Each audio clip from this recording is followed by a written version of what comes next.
ఆత్మబంధువు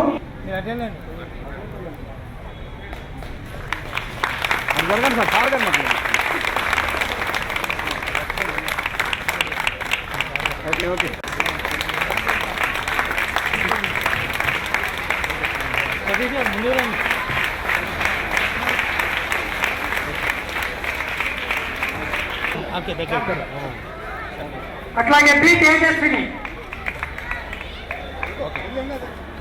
ఏ యామిని, వి వర్షిత, ఎన్ దీప్తి,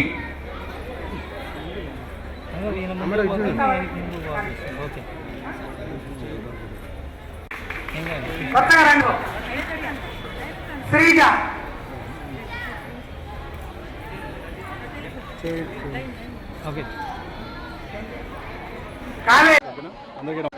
అందరికీ నమస్కారం.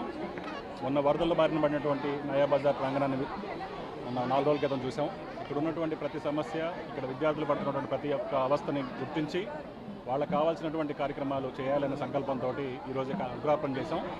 రాబోయే 100 రోజుల్లో ఈ స్కూల్ని అద్భుతంగా తీర్చిదిద్ది ప్రైవేట్ స్కూల్స్ నీట్గా చేసి నెక్స్ట్ ఇయర్ ఇప్పుడున్న స్ట్రెంత్ కంటే ఎక్కువ చేసే సంకల్పంతో ఇక్కడ ఉన్నటువంటి అధ్యాపకులతో మాట్లాడి వాళ్ళకు కావాల్సినటువంటి అవసరాలను గుర్తించి చేసే కార్యక్రమాన్ని తీసుకోవడం జరిగింది.